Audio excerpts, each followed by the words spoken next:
Hello everyone, welcome to nursing क्रानिका tutorial. आज की इस वीडियो में हम अपकमिंग नर्सिंग ऑफिसर एग्जाम के लिए गोल्डन की पॉइंट्स को देखेंगे।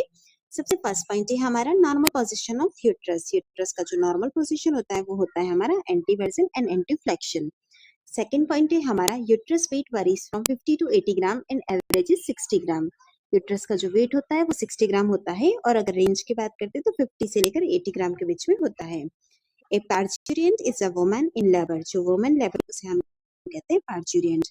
नेक्स्ट है a fertilizable life span of oocyte ranges from 12 to 24 hours. अगर हम लाइफ स्पैन ऑफ oocyte की बात करते हैं तो वो होता है हमारा 12 से लेकर 24 आवर्स के बीच में।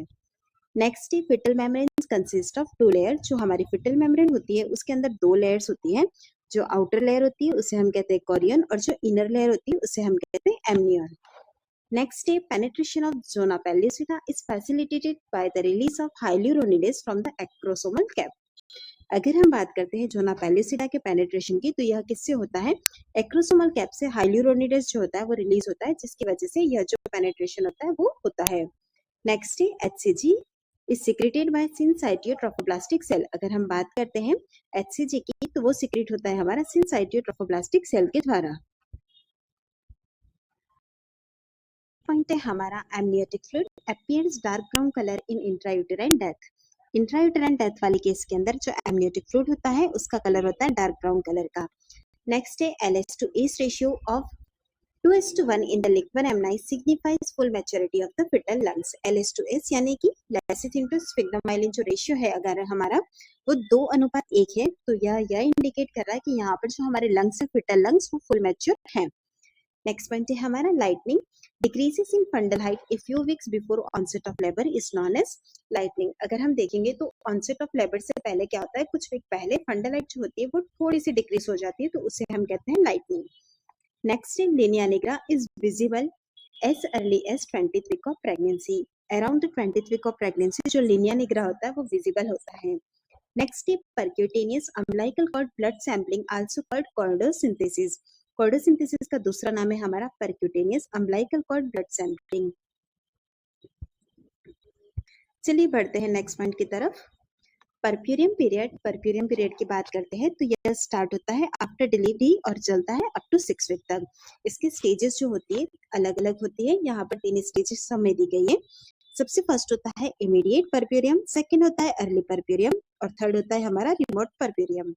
विद इन 24 आवर्स जो होते हैं वो हमारे इमीडिएट परप्यूरियम के अंदर आते हैं। अप टू 7 वीक्स का जो ड्यूरेशन होता है उसे अर्ली परप्यूरियम कहते हैं और अप टू 6 वीक तक जो होता है रिमोट परप्यूरियम कंसिडर किया जाता है। नेक्स्ट है labour occurs after 20 weeks but before 37 week is termed as preterm labour. अगर हम प्रीटर्म लेबर को देखें आफ्टर 20 वीक होता है लेकिन बिफोर 37 वीक हो रहा है तो वो लेबर हमारा प्रीटर्म लेबर कहलाता है। नेक्स्ट है folic acid supplementation will reduce the incidence of neural tube defect. हमें फिटल के अंदर न्यूरल ट्यूब डिफेक्ट देखने को मिलता है। अगर हमने फॉलिक एसिड का सप्लीमेंटेशन दिया है तो इस डिफेक्ट को हम रिड्यूस कर सकते हैं। नेक्स्ट पॉइंट है हमारा rooming in promotes maternal infant bonding. Rooming in जो होती है उससे हम मैटरनल और इन्फेंट बॉन्डिंग को प्रमोट करते हैं। नेक्स्ट है बाइशोप स्कोर पैरामीटर। अगर बाइशोप स्कोर के पैरामीटर की तो इसके अंदर 5 चीजें आती है। सबसे फर्स्ट है हमारा सर्वाइकल डायलिटेशन, सेकंड आता है इफेसमेंट, थर्ड है कंसिस्टेंसी, फोर्थ आता है पोजीशन और फिफ्थ पे है station of head. Next is cessation of menses in women is due to the inability of the ovary to respond to gonadotrophic hormone. Ovary जो होती है उसका रिस्पॉन्ड गोनेडोट्रोपिक हार्मोन की तरफ इनेबल हो जाता है तो उसकी वजह से हमें वुमेन्स के अंदर मेंसेस जो है वो सिजेशन देखने को मिलते हैं। नेक्स्ट है अगर हम बात करते हैं साइड इफेक्ट ऑफ आईयूडी की यानी कि इंट्रायूटेराइन डिवाइस की तो मोस्ट कॉमनली हमको देखने को मिलता है वो है excessive menstrual bleeding. Next is cerclage operation यानी कि encircling the cervix with suture. Suture से जो होता है हम सर्विक्स को इनसर्कल करते हैं उसे सर्कलेज ऑपरेशन करते कहते हैं। Is done for patient with incompetent cervix. अगर कोई वुमेन है हमारी जिसका इनकॉम्पिटेंट सर्विक्स है तो उसके अंदर सर्कलेज ऑपरेशन किया जाता है। चलिए बढ़ते हैं नेक्स्ट पॉइंट की तरफ। Injection vitamin K is routinely administered to a newborn to prevent bleeding. हम सारे ही न्यूबॉर्न्स के अंदर विटामिन के जो होता है उसे एडमिनिस्टर करते हैं एट बर्थ पे to prevent the bleeding. Next in diaper rashes most commonly caused by staphylococcus aureus. Diaper rashes जो होते हैं वो मोस्ट कॉमनली स्टेफाइलोकोकस ऑरियस के द्वारा होते हैं। Immunoglobulin present in breast milk is immunoglobulin A. Breast milk के अंदर जो इम्यूनोग्लोबुलिन प्रेजेंट होता है वो होता है हमारा immunoglobulin A. Normal adult haemoglobin contains 2 alpha and 2 beta chain. Adult haemoglobin जो होता है उसके अंदर हमें 2 अल्फा चेन देखने को मिलती है और 2 बीटा चेन होती है। नेक्स्ट क्वेश्चन है हमारा, long term use of alcohol can cause lack of vitamin B1। अगर कोई पर्सन लॉन्ग टर्म अल्कोहल का यूज करता है तो उसकी वजह से विटामिन B1 की कमी देखने को मिलती है। नेक्स्ट क्वेश्चन है हमारा, CAGE questionnaire is used to screen alcoholism. Alcoholism को स्क्रीन करने के लिए क्वेश्चनरी का यूज में लिया जाता है। नेक्स्ट है hepatitis B is caused by DNA virus and all other types of hepatitis is caused by RNA virus. अगर हम हेपेटाइटिस की बात करते हैं तो जो हमारा हेपेटाइटिस बी है वो डीएनए वायरस की वजह से होता है। इसके अलावा जो उसके दूसरे टाइप्स होते हैं वो आरएनए वायरस की वजह से होते हैं। नेक्स्ट है dapsone was the first drug discovered to treat leprosy. Leprosy जिसे कि आप हैंसेन डिजीज भी कहते हैं, इसके लिए जो फर्स्ट ड्रग डिस्कवर्ड हुई थी उसका नाम था डैप्सोन। नेक्स्ट है, a research design is a framework और blueprint for conducting the research. जब भी कोई रिसर्च कंडक्ट करनी होती है तो उसके एज ए फ्रेमवर्क या फिर ब्लूप्रिंट बोल सकते हैं, वो होता है हमारा रिसर्च डिजाइन। नेक्स्ट है, a pilot study is a research study conducted on small scale before the intended study. जब रिसर्च करते हैं तो हम उसके अंदर पायलट स्टडी करते हैं, यानी कि जो हमारी इंटेंडेड और बड़ी स्टडी है उससे पहले हम स्मॉल स्केल पर एक छोटा सा स्टडी करते हैं, वो कहलाता है हमारा पायलट स्टडी। नेक्स्ट है the 4 C's of curriculum are. Curriculum के अंदर 4 C's जो होते हैं वो होते हैं हमारा cooperative, continuous, comprehensive and concrete. Next point है हमारा, सर्जिकल एसेप्सिस और sterile technique is used in surgery and invasive procedure. अगर कोई सर्जरी कर रहे हैं या फिर कोई इन्वेसिव प्रोसीजर करना है तो वहां पर हम स्टेराइल टेक्निक जो होती है उसे यूज में लेते हैं। इसे ही हम सर्जिकल एसेप्सिस भी कहते हैं। नेक्स्ट हमारा मेडिकल एसेप्सिस या फिर clean technique that involves procedure to reduce the number and transmission of pathogen। जो पैथोजेंस होते हैं उसके नंबर्स और ट्रांसमिशन जो है वन पर्सन टू दूसरे पर्सन के लिए, उसे रोकने के लिए जो हम यूज में लेते हैं टेक्निक, वो कहलाती है हमारी क्लीन टेक्निक और इसे हम मेडिकल एसेप्सिस भी कहते हैं।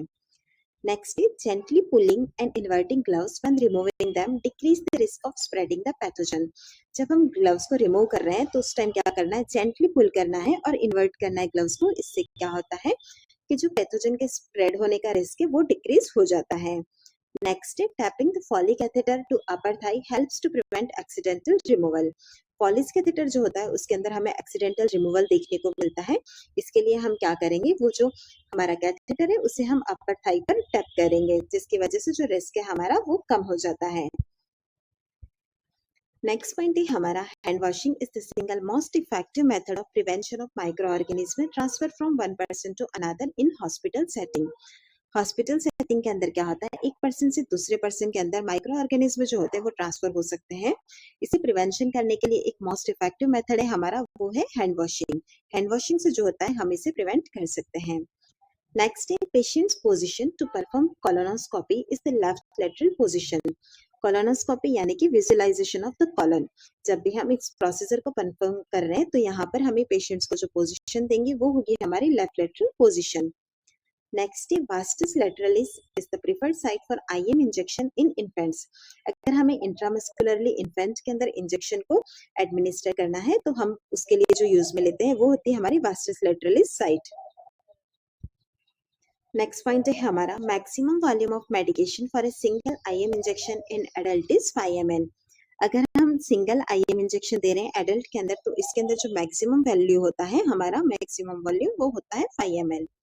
नेक्स्ट है palliative treatment is to relieve symptoms and improve quality of life.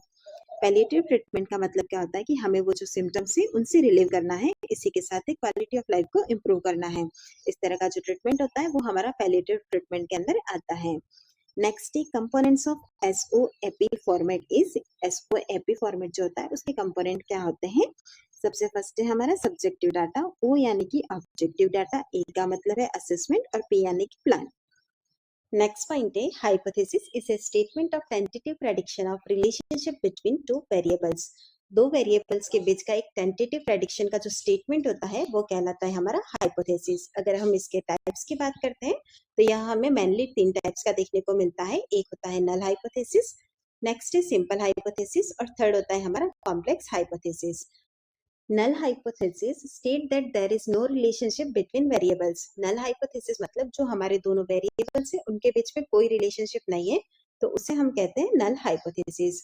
Simple hypothesis it predict relationship between two variables. Simple hypothesis के अंदर ओनली दो वेरिएबल्स होते हैं और उसके बीच का जो रिलेशनशिप होता है वो प्रेडिक्ट करते हैं, तो वो कहलाता है हमारा सिंपल हाइपोथेसिस। बात करते हैं अगर हम कॉम्प्लेक्स हाइपोथेसिस की, तो it predict relationship between more than two variables.